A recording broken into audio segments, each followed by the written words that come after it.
folks, welcome back to another review with yours truly, Sam Healey. Today we're taking a look at this guy right here. Sons of Anarchy, Men of Mayhem, the board game from Gale Force 9. It's a game where each player takes control of the different gangs that are in Sons of Anarchy, the Lynn Syndicate, the Sam Crow, the One-Niners, and what's the other one? The Mayans. Let's get down to the table and I'll show you.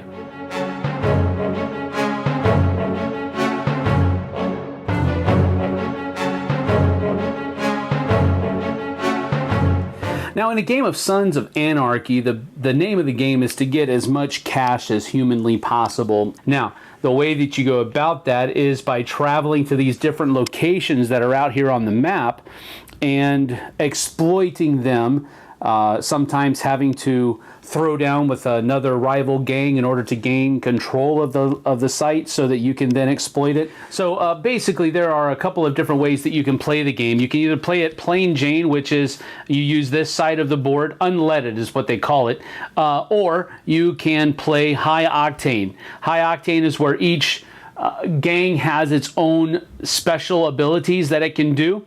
It also has a number of different starting assets, and then there are orders that each person can do, rules that they have to follow. Each player starts with their own clubhouse board, which is what this guy is, and then they also have their own shield that starts the game as well set up. This clubhouse board is always visible to everybody. It's where you will track the amount of heat that your gang is attracting from the police at that point.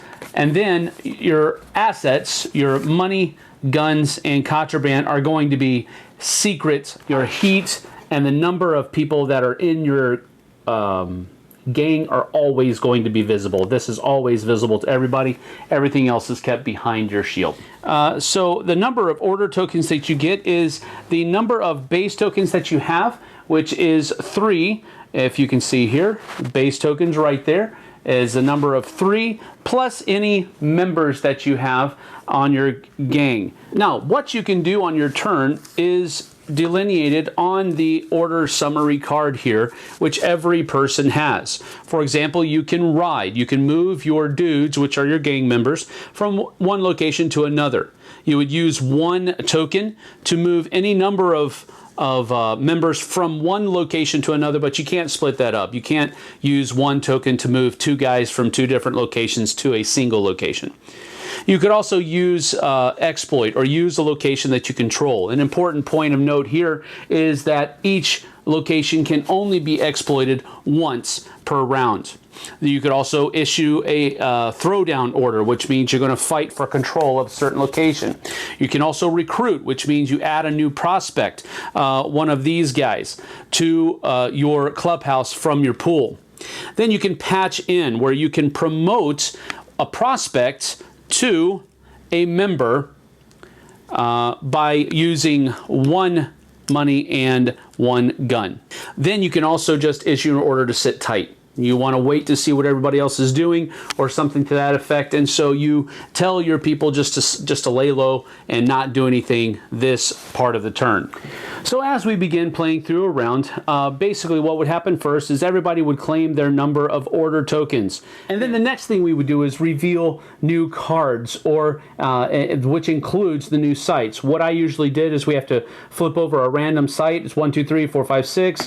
We roll. First one is a 3, so this one gets flipped over, and it's the I-5 corridor, and then number 6 gets turned over. So this one right here gets turned over as well, the local Irish pub. Then what we would do is we reveal an Anarchy card. For example, in the first round we only reveal 1. In the second round we'd reveal 2. Third and following rounds you reveal 3. So in the first one we play the legal front. So we're just going to put this out here just so that you can see it. Normally it would be off the board, but we'll put that there. This represents an opportunity or another location that people can send their members to. All right, so everybody starts with 1 heat on their board. I'll put it right out here just so that you can see it. And so now that the cards have been revealed, new locations have been revealed, now it's time to actually begin the issuing orders part. So, for example, I would issue an order to move any number of my guys from the clubhouse to a location that's out there. So I'm going to, since I don't like to have heat, I'm going to move 2 of my guys out here to the Charming Police Department so that they can hopefully drop my heat later on. Okay, and now that it comes back to my turn, and with everybody having issued an order to move their guys out to these different locations, now I'm going to use my next order to actually exploit that Charming Police Station, which means I get to drop any heat that I have, so that goes away. And I also get to claim the Reaper patch as my own, which means that I am now the first player going forth, and I'm breaking ties as well. The 1-9ers over here are in the I-5 corridor, and you can see the I-5 corridor has a boost action.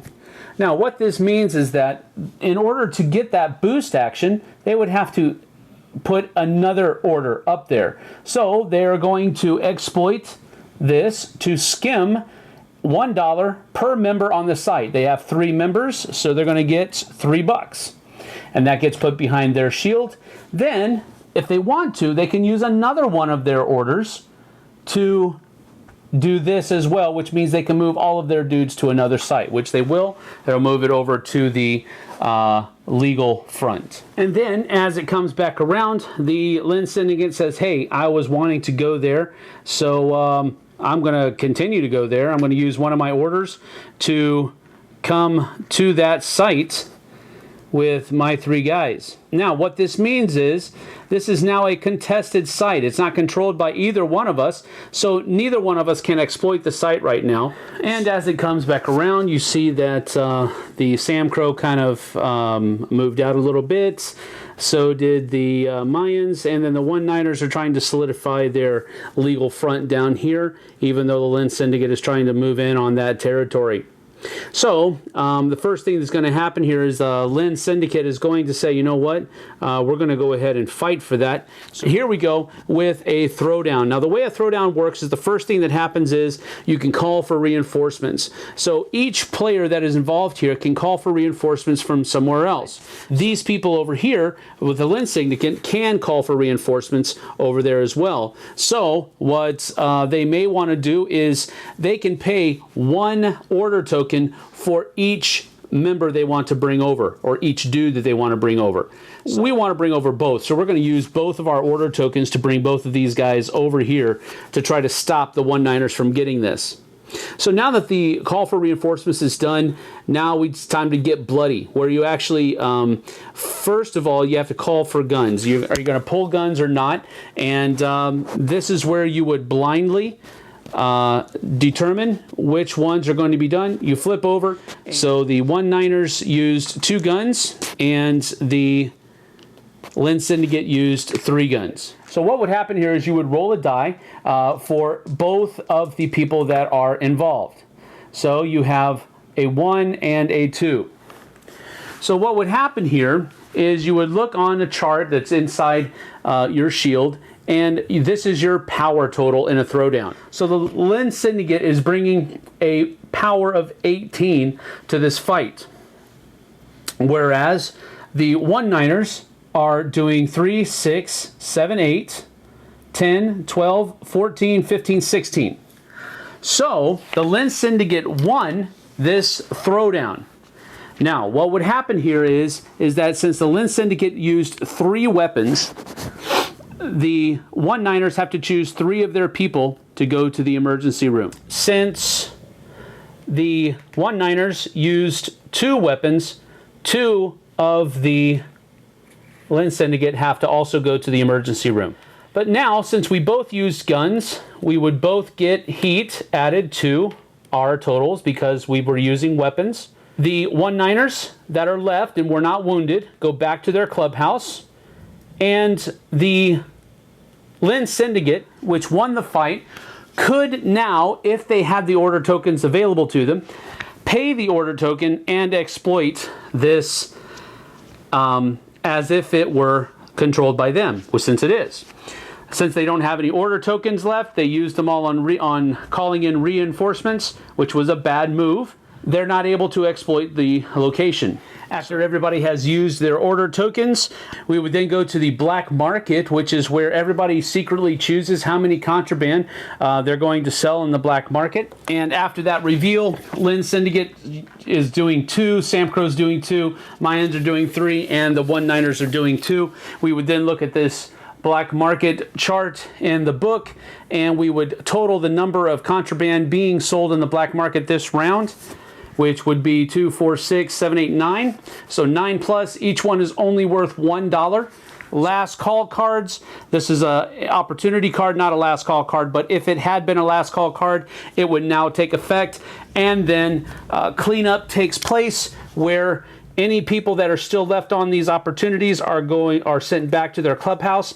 This card is discarded, and then order tokens come off of each of the sites. Dudes in the emergency room have to roll dice to see which of them pass away or which of them come back to their clubhouse. A 1 to 3, the dudes dies and they go back to the recruit pool. A 4 to 6, the dude returns to the clubhouse. So at the starting of the second round, 2 of these cards would be turned over. So we have a last call and an obstacle. 2 more of these would be turned over, which means there are more sites for everybody to go to and exploit and fight over. And you also get the new order tokens. You have your base 3 plus in however many members that you have, and then you go back into issuing orders and so forth and so on. And that's how the game plays out until the end of the 6th round. And whoever has the most money at the end of the 6th round is the winner. So that's the Sons of Anarchy board game from Gale Force 9. I have to say that I enjoyed every single bit of the mechanisms that were here. I enjoyed going to different locations and exploiting those locations to get resources from them. I know I'm kind of generalizing it there and taking some of the theme out of it, but that's generally what you're doing. You're gathering resources to use them in other areas to do other things to gain victory points, which in this case is money. And the person with the most money at the end of the game wins. When I did my top 5 organized crime games list or mafia games list, this is the one game that most of the people in the comment section were saying, dude, you really need to try this out. This is the best mafia game or organized crime game that I have played. And so when they started saying that, I started looking for a copy, and lo and behold, we did have a copy. So, I can't say that it lived up to all the hype that those commenters were giving it.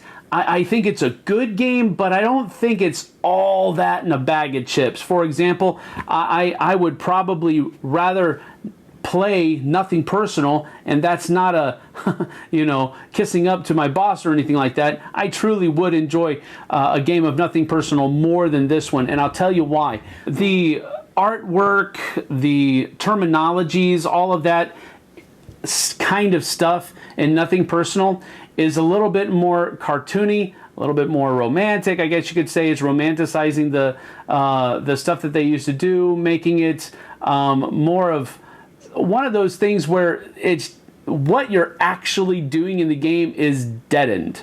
What the game is represented is deadened. In this game, however, they are right up in your face. This is exactly what you're doing. You are exploiting this brothel. And you can promote your prospects into true members of the gang at the brothel. Okay, well, wow, what exactly is going on there? Doesn't take too long to figure that out. There's one location opportunity card where you are going to... The point of the card is that you're lowering heat on yourself. But how are you doing that? You're burning the bodies of your victims. And yes, there's a picture of dead carcasses burning on the picture. So, and then at one point, one of the games that we played, there were people actually fighting over that location. So I took a step back and I was like, you realize that you're fighting over who gets to burn the bodies of their victims. And that kind of stuff is what I'm talking about. Now, having said all that, I've never watched the TV show. And somebody actually asked me, does playing the game make you want to go watch the show? And I without even thinking about it, I said no. I like the game's mechanisms. I like the components. They're all very nice and chunky components. They're not overly produced or anything like that. They're just really neat. I mean, if you look at these guns are really nice. Let me see if I can get a little bit of a backdrop here. They're just really nice, detailed guns. The contraband are these little bags of whatever, but they look like little medicine bags. Maybe they are. I think the component, the production, I think everything about this game is really good. It just didn't hit that sweet spot for me. And it's not a game that I'll probably play very often, if at all. Fans of Sons of Anarchy, I would imagine, will enjoy this game. It might be a little too heavy as a gateway experience, but having said that, it's not a difficult game at all as far as gamers are concerned. It's a very simple, use an order token to do this. Comes around to your turn again, use an order token to do that. It's very simple in that respect, and that's a good thing because they've taken a game that probably could have been over convoluted and just drawn out, and they've made it to where it's about an hour to an hour and a half long with a full player complement. So I'm going to give it a personal 5 out of 10 because it's just that's okay. But I can see where many other people really do enjoy this, especially if you like the IP, you'll probably enjoy it as well. So that's it from me. 5 out of 10, personal 5 out of 10 for Sons of Anarchy. But I think other people will like it, probably a 6.5 or 7 in that respect. So that's me, and that's Sons of Anarchy. We'll see you on the flip side, folks.